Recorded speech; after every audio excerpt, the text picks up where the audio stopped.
Good evening, I'm John Keister, the host of Almost Live. Tonight we plan to give you the most comprehensive comedy coverage possible. Now we'll be doing our show, but we also have a satellite feed to Turner Broadcasting where they're running a Jerry Lewis movie. Also, a Howie Mandel special. Now that's on HBO, we've got that. We'll be giving you complete comedy and all right, just a minute, we now join the Jerry Lewis movie. Well, okay, I guess that movie isn't really funny yet, but we'll be checking back with it if it ever gets... What? All right, we go down to Howie Mandel. Howie Mandel, we go there. All right, well, welcome back. And being part of my Polynesian extravaganza, it's so exciting to be here. I just want to say, how about those dancers in the opening number? Those Paradise... Well, okay, I guess he's pretty corny too, but... All right, well, we thought it was a good idea at the time, and I just want to say that we... What? Oh, all right, Jerry Lewis again. Jerry Lewis.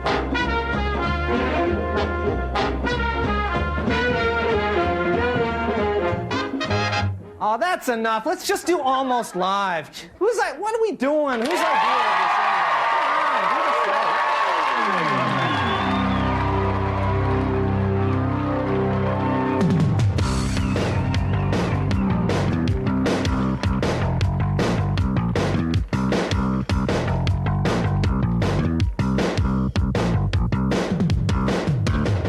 This is Almost Live, and of course it's a local television show, but honestly, if you just arrived in town and you'd never seen the show before, wouldn't you swear that I was a network quality announcer?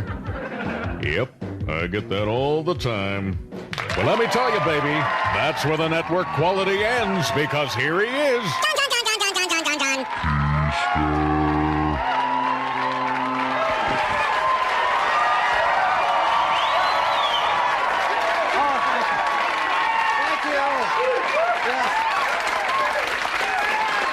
Well, thank you very much. As you can imagine, it's a frantic time around the station. We've been running news pretty much 24 hours a day because, well, we thought the war was pretty important. You know, we thought people might like to know about it, but the phones, honestly, have been ringing off the hook. Hundreds of calls. Where's Oprah? Where's my sports? This is a crucial episode of my soap opera. You can't preempt it. Honest to God, what's this Iraq stuff? It wasn't in the TV guide. I'm serious. It's like they're out there changing channels trying to make the war go away. You know, I'm sorry, folks, not the 80s anymore. This is the reality decade, okay? I'm sorry. You know, every network broke in to announce the war, except for MTV, because they didn't want to interrupt a Madonna-thon. So, you know. Somebody asked MTV, is there any circumstance under which you would interrupt your regular programming? They said maybe if the Stones announced an American tour, which I think, you know, that's a pretty valid thing. Well, we're not a news show, but I guess we can perform a public service to all those people who want to know what happened on their favorite shows that got preempted because of this war thing. For example, on Night Court, Harry told some jokes, the bald guy laughed, and there was a serious message at the end. On the Wonder Years, Kevin and Winnie dropped acid and convinced the junior achievers to sell puka shell love beads. America's Most Wanted, a special on violent and dangerous criminals who live in the Bellevue-Kirkland area. Sorry we missed that one, I don't know. On Doogie Howser, MD, Doogie did some amazing thing that surprised all the adults. Hardcastle and McCormick, Hunter, The Equalizer, Law and Order, and Matlock, car chase scenes and lots of gunplay. On LA Law, Susan Day took off her blouse, but she had her back to the camera, which, you know, was sad. Now the themes for this week on Donahue that you missed. People who have had their butts kicked by aliens. When you and your spouse have exchanged bullet wounds. And cross-dressing construction workers. Who do they whistle at? That's what you missed.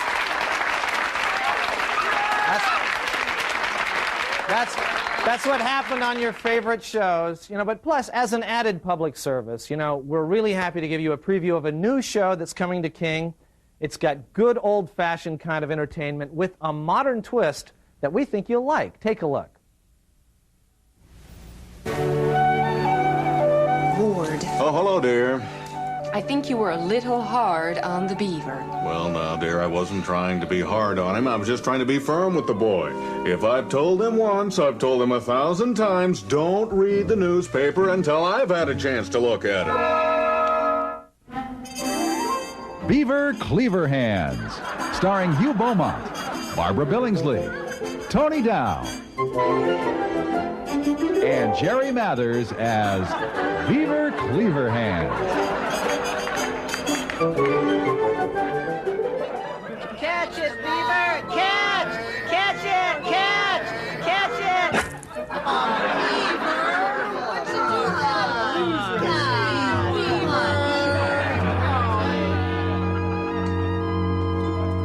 Beaver, what's the matter?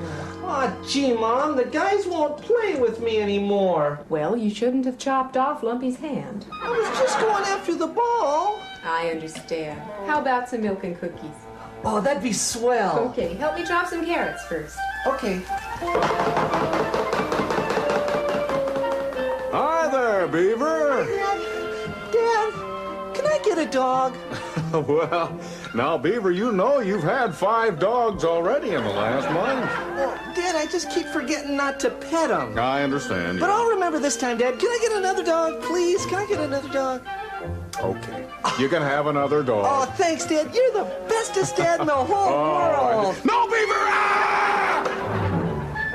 Hey, Wally. Eddie Haskell's here. You want to stick around, Squirt? We're going to play poker. You can cut the cards. Cut it out, Eddie. Come on, Squirt. I thought you liked to play cards. Cut it out! Those boys. Beaver Cleaverhands.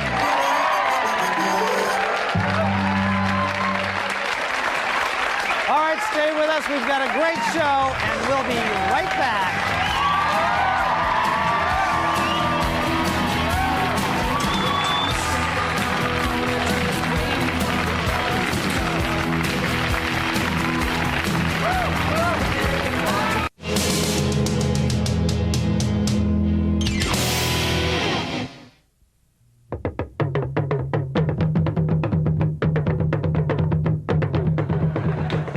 We've been working on this guy for 6 months. It is imperative that everyone's attention be focused during this meeting. I want everyone's... Hey, latte! Latte! We don't have time for...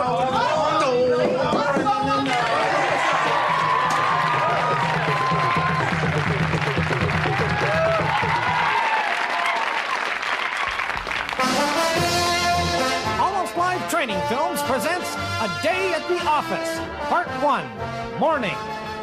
The day begins at your desk. Spread lots of important-looking papers around. These are work decoys. Makes people think you're busy. There. Now it's off to the coffee shop. Pretend you've been there since 4 a.m. Oh, man, I'll tell you, I've been working all morning. We got to get going. I'm gonna have another cup, because I was here all morning. You done with that? Yeah, thanks. Hey, morning. Oh, you just get here? Yeah. Oh, me too. Man, let's get some coffee. Great idea. Have coffee at least 3 times. Now it's FaceTime. Show your face around the department. Say hello to everybody important. Let them know you're on the job and working hard. Next, find a secluded spot and catch up on the news. When someone finds you, it's time to make plans for lunch. Part 2, lunch. Leave the office at 11:15. Then, cocktails, appetizers, cocktails, lunch, exchange shoes at Nordstrom's, look through Penthouse at Magazine City, pick up tickets to Sonic's, dessert, cocktails, back to the office at 3:15. Part 3, afternoon. The afternoon begins with more research. Time to show your face again. Let them know you've been working hard all day. Now let's see what's going on in other departments. Well, no, I think what we were Hey, going all to do right, was hey. close now. Hey, so- happy birthday, Marge. Who's Marge? Hi, Marge. All right, hey, happy birthday. Can I have a flower? One of the flowers? Sure. All right, thanks. Always stay as long as you can. Hey, let's keep the party going. Come on, hey, come on, we got. Hey, you want to go on a beer run? You want to go on a beer? I'll chip in. You want to go on a beer run? Where's Midge? 4:15, time to stop by your desk and leave your jacket so they'll think you're still there. And now you can beat the rush to happy hour. This has been a successful day at the office.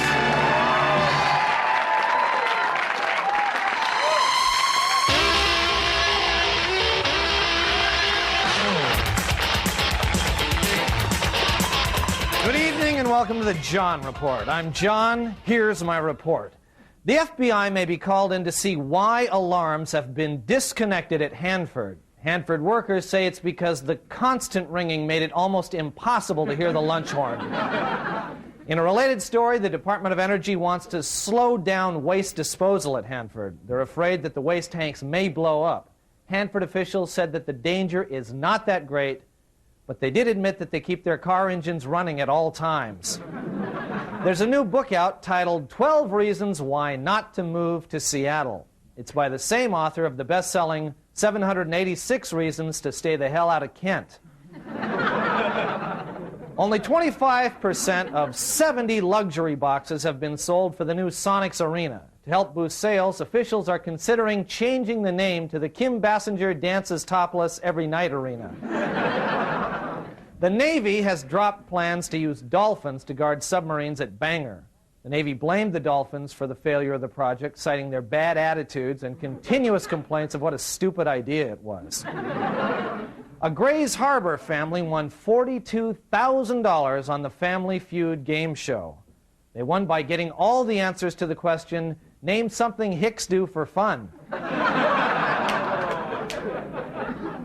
Homeless people moving into the bus barn have been asked to check their weapons at the door. When asked why the homeless people are carrying guns and knives, one man responded, "Hey, we're homeless, not weaponless." Boeing has won a $103 million contract to make suits for the shuttle astronauts. Initial plans call for suits with big silver belt buckles and caps that say Black Diamond Gun Club. Chuck Armstrong, former president of the Seattle Mariners, is now the interim athletic director of the University of Washington. Armstrong's first action this week was to trade quarterback Mark Brunell to the Cleveland Indians.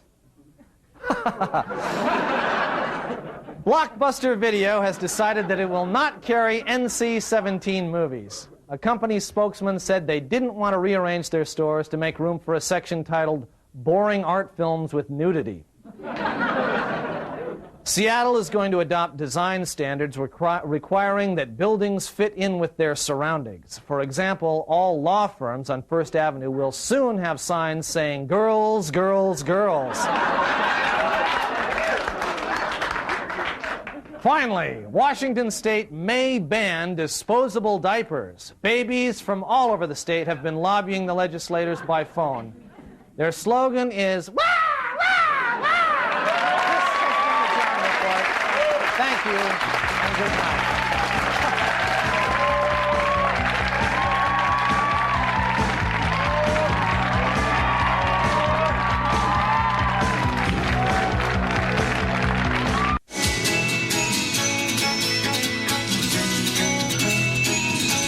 Studio amplification for Almost Live provided by American Music.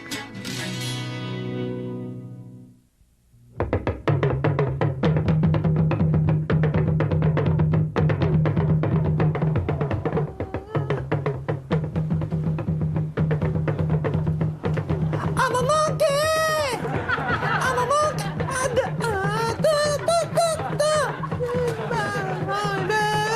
You are a monkey too! I'm a monkey!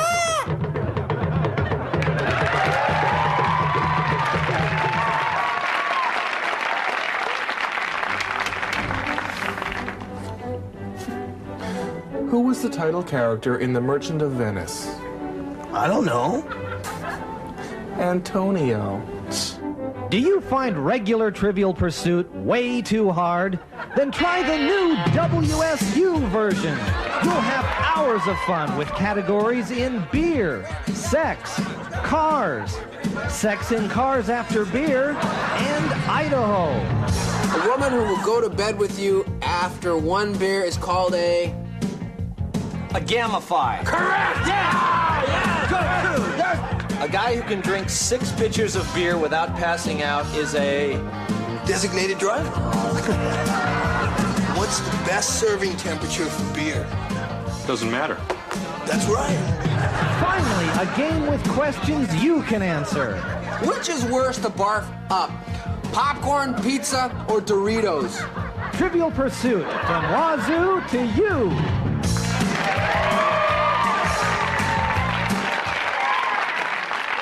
The following is an almost live special report. Here now is John Keister.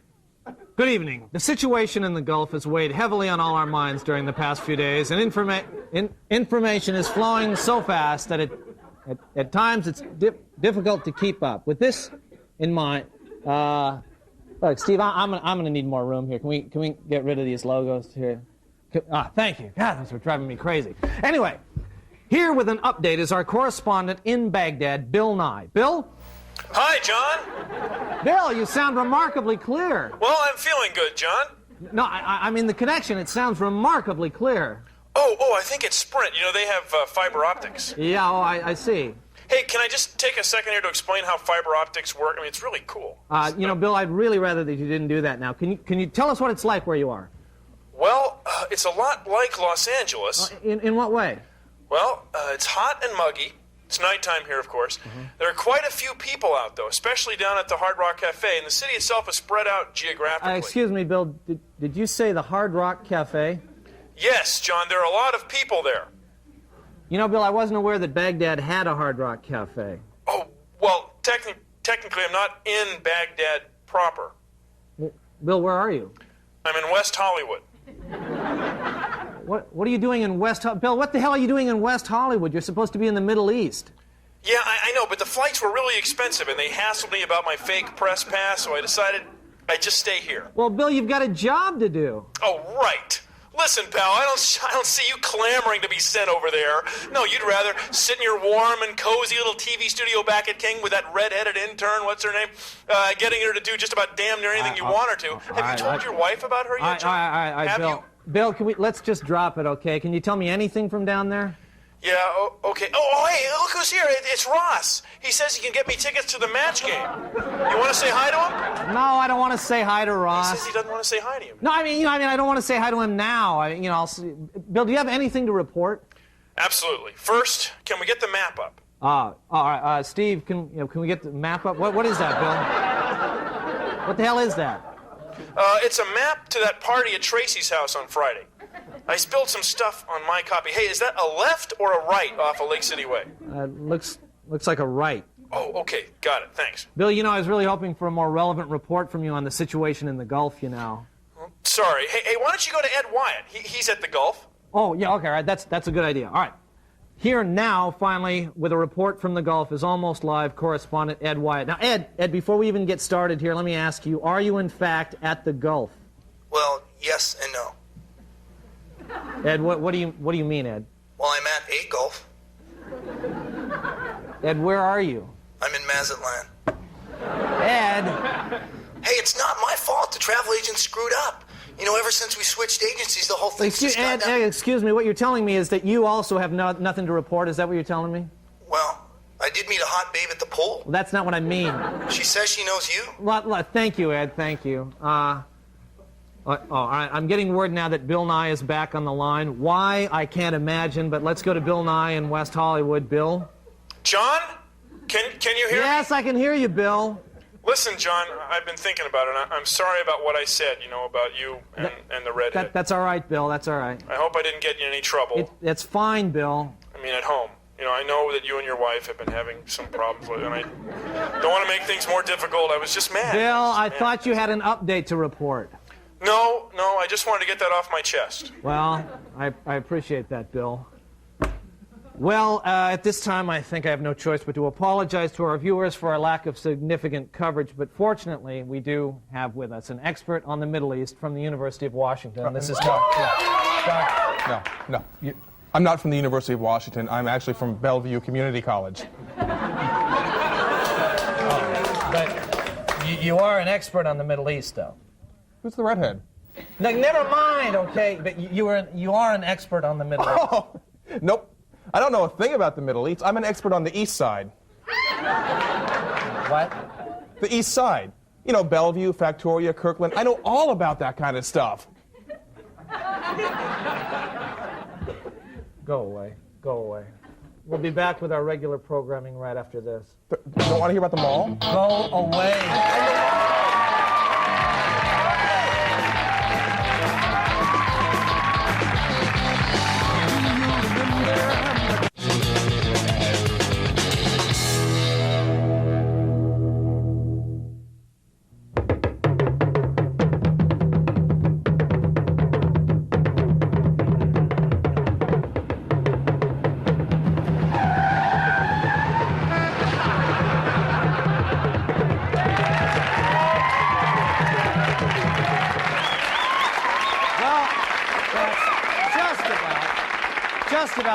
time we have this week, but you know, if you out there would like to be part of this meaningful experience that we have here every week in the audience, you guys had a meaningful experience here tonight, didn't you?